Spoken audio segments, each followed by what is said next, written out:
खर तर जसं सरांनी बघितलं येशीपर्यंत माणसं आहेत सर, ये पैसे दे बुलाई हुई भीड़ नहीं है. कारण ही लोक मनापासून प्रेम करणारी आहेत. त्यांना माहिती आहे की या जवळा सर्कल मध्ये आता हरित क्रांती होणार आहे, काम होणार आहेत. त्यांच्या हक्काचा, त्यांचा विश्वासाचा माणूस त्यांनी निवडलाय म्हणून एवढे ऐकायला आले. बरोबर आहे, कारण त्यांना माहिती आहे त्यांच्यातलाच एका शेतकऱ्याचा गुरराख्याचं पोरग उभा आहे म्हणून बघायला आलेत, म्हणून बघायला आलेत. कारण सगळ्या गोष्टीची मनापासून नाना वाट बघत होतो. ज्यानं उभा केलं त्याला बिघडवता येतं, पण बिघडवणारी अवलाद ही नाही. संयम ठेवून वागलो, सगळ्यांची मन मिळवून वागलो, पण उपकाराची फेड अपकार न करणाऱ्या अवलादींना सांगतो, बाबांनो आता हिशोबात राहा. येणाऱ्या 7 तारखेला ही जनता तुमची जागा तुम्हाला दाखवल्याशिवाय राहणार.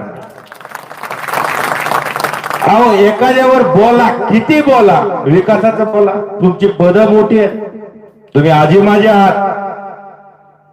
ज्या पद्धतीनं कामावरती बोलायला पाहिजे होतं ते न बोलता फक्त आणि फक्त घर, कोण गुरं राखताय, कोण चोऱ्या करताय, कोण कुत्रे येते, कोण मांजर येते, कोण गाढव येते, ह्याच्यावर बोलायचं काम तुमचं नाही.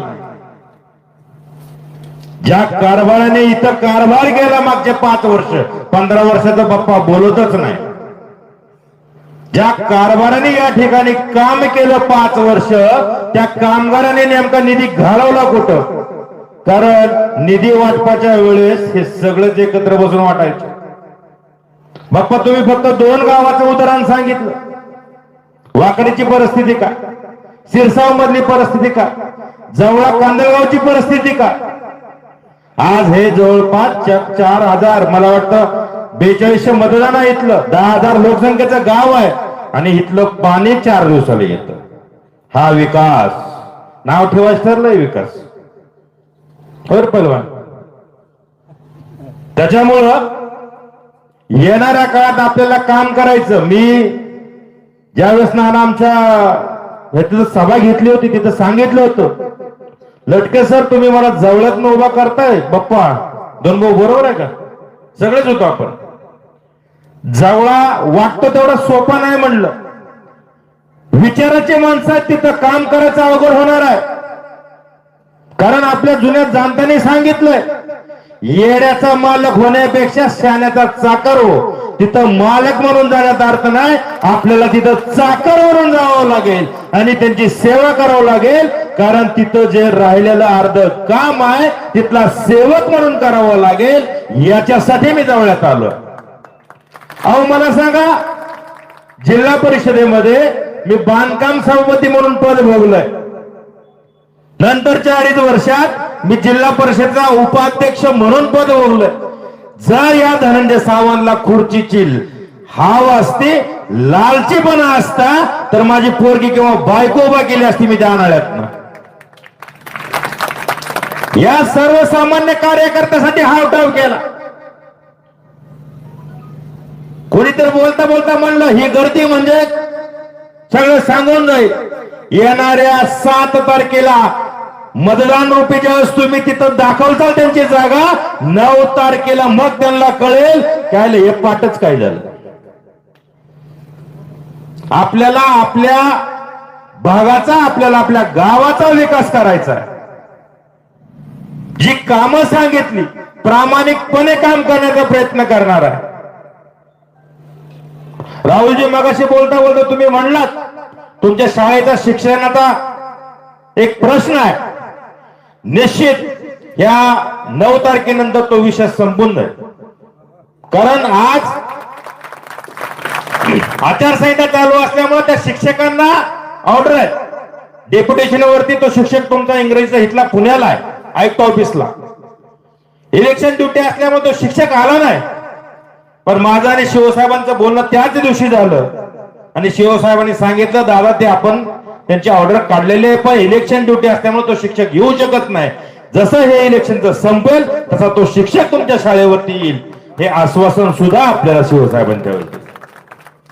इथल्या लाईटचे भरपूर प्रश्न आहेत, कारण तोंड बघून काम झालं इथलं, तोंड बघून.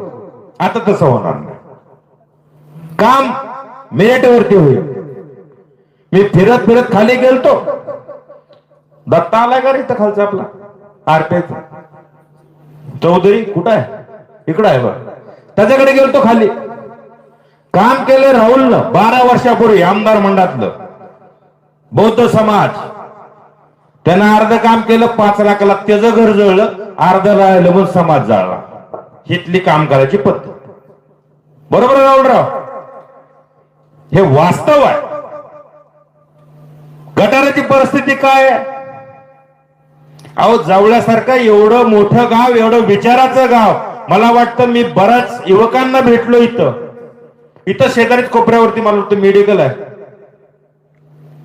संदीप बाप्पा परवा आपण मेडिकल मध्ये बसलो तिथं एक युवक शेतकरी मला भेटले, त्यांनी सांगितलं त्यांच्या शेतीची कशा पद्धतीने आहे. दादा ऊस एवढा आहे, ते ड्रॅगन फ्रूटचं माझं एवढं आहे, केळी आहे. इथं एक चांगलं वेअर हाऊस, केळी असेल किंवा आपले सोयाबीन असेल. बाप्पा मला वाटतं आप्पा तुमच्याकडे आरतीचा विषय आहे, परवा तुम्ही बोलताना सांगितलं, परवा बोलताना तुम्ही मला सांगितलं की दादा या ठिकाणी एक चांगलं कडधान्य ठेवण्याचं वेअर हाऊस करावं लागेल. मला वाटतं सांगडे वस्तीवर गेलतो, एक शेतकरी तिथला होता, तुरीला भाव कमी आहे म्हणून त्यानं 2 वर्षापूर्वीचे बाप्पा अजून तूर ठेवलेले, भाव यायचा का आणि ती हिकायची का. बाप्पा म्हणला अरे ती हिकून टाका, वाढले का ते 6,500-7,000 झाले, कारण त्यात मात्र किती निघणार आहे, किडे किती लागणार आहेत ह्याचं मी बघितलं पाहिजे. त्याच्यासाठी एक चांगलं वेअर हाऊस, कारण इथलं मला वाटतं नानाने आता सांगितलं 6-6.5 एकर जमीन आहे, 6,500 एकर जमीन आहे. जवळचा सगळा शिवाळ काळ्या मातीचा आहे, थोडा भाग सोडला तर. त्याच्यामुळं इथं एक चांगलं वेअर हाऊस त्याचं होणं गरजेचं आहे.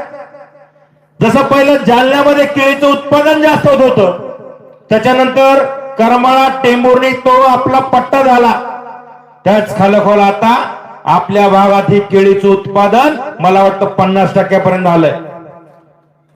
आपला युवक शेतकरी आहे, आपण सगळ्यांनी एकत्र येऊन एक टीम बनवून, नुसतं मी म्हणू नका, आपलं आपल्यासाठी करायचंय म्हणून करू. एक चांगलं केळीचं सुद्धा इथं कोल्ड स्टोरेजचा एक प्रस्ताव आपण तयार करू. शासनानं काय मदत केली ठीक आहे, कारण मी काय माझ्या घरातल्या एवढा पैसावाला नाही, कारण मी पण आता एका गुरराख्याचा गुरराखी पोरगा आहे. त्याच्यामुळं आपल्यापैकी कोण बँक कशी कर्ज देते, कशा पद्धतीने आपल्याला करता येतं हे बघून एक चांगलं आपण केळीचं सुद्धा कोल्ड स्टोरेज करू. ही लढाई फक्त निवडून येण्यासाठी नाही, तुमची उपस्थितीच दाखवते की मी निवडून आलोय. पण एक आपण काय बोललो, कसं बोललो ह्याच सुद्धा तालतंत्र ठेवलं पाहिजे. खरं मला सगळ्यांनी सांगितलं होतं दादा फक्त विकासाचं बोला, मी सांगितलं मी विकासाचंच बोलणार आहे, पण त्याच सोबत जे 8-10 दिवस मी भोगलोय, माझ्या बरोबरच्या सहकार्याने जे भोगलोय, निश्चित मी ते बोलणार. आणि मला वाटतं आपल्या गावच्या ग्रामदैवतानं ती संधी मला इथंच माघारी परतफेड करायची दिली. खरं तर त्याचं क्रेडिट जातं ह्या बालाजीरावला. गडी बोलत काय नाही, पण करणीला काही चुकत नाही. त्यानं सगळ्याच्या आधी इथली परमिशन काढून ठेवली होती. परमिशनचं बघा म्हणलं जावळ्यात मिळते का, हळूच येऊन सांगितलं दादा आपलीच झाली, म्हणला काढून ठेवली. त्यामुळे ही क्रेडिट जी मला इथं बोलायचं स्टेज, आज शेवटच्या दिवशी आज माझ्या आमदाराच्या विरोधात बोलायला स्टेज मिळतं जावळ्यात, हे माझं भाग्य काय कमी. ते क्रेडिट जातं बालाजीराव. असंच टीमवर्क म्हणून आपल्याला काम करायचं.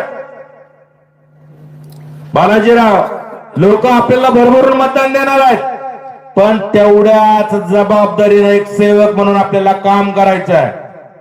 जास्त झालं म्हणून माजणार नाही आणि 9 तारखेला काय रिझल्ट येणार आहे हे बघून डगमगणार पण नाही, हा शब्द आज तुम्हाला देतो. कारण ह्या धर्मयुद्धात उतरलं तर सगळ्यातच उतरलं, जसं असेल तसं. बरोबर आहे ना? जसं असेल तसं धर्मयुद्ध करायचंय, धर्मानं करणार. कारण माझा सारथी जर अर्जुनाची उपमा दिली तर इथं समोर बसलेले आणि इथं मंचावर बसलेले हे माझे सारथी श्रीकृष्ण आहेत. त्यामुळे ह्या अर्जुनाला तुमच्या साक्षीनं कुठलंही धनुष्य उचलायला कुणाचीच परवा वाटणार नाही. त्यामुळे पुढच्याने आता विचार करावा. की आपण कसं वागायचं आहे. कारण गाठ या श्रीकृष्णाची याच अर्जुनाची, लक्षात ठेवा. कारण आता नाना धर्मयुद्ध सुरू झालं आणि खऱ्या अर्थानं तुम्ही जर संधी द्याल, अपेक्षा आहे, खात्री आहे, कारण ती संधी तुम्ही देणारच आहेत. म्हणून येणाऱ्या काळात एक चांगल्या पद्धतीचा आपला जवळा सर्कल जो काय कामापासून मी म्हणणार नाही 100% होईल.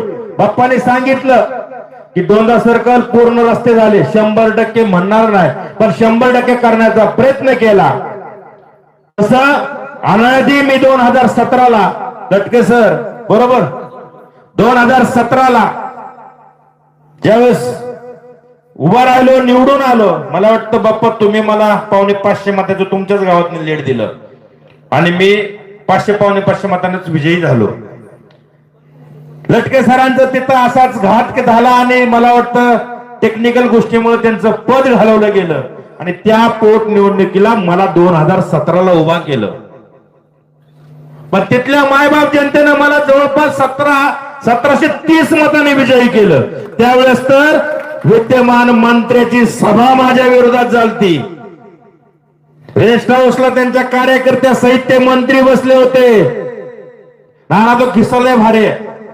त्या मंत्र्यांना त्यावेळेसच्या आमदाराला विचारलं, तिथल्या कार्यकर्त्याला विचारलं, अरे बाबानो म्हणला ही 5 वर्ष बांधकाम सभापती होता, ह्याच काय काय कोटण्यात सांगा म्हणला, सगळं काढतो.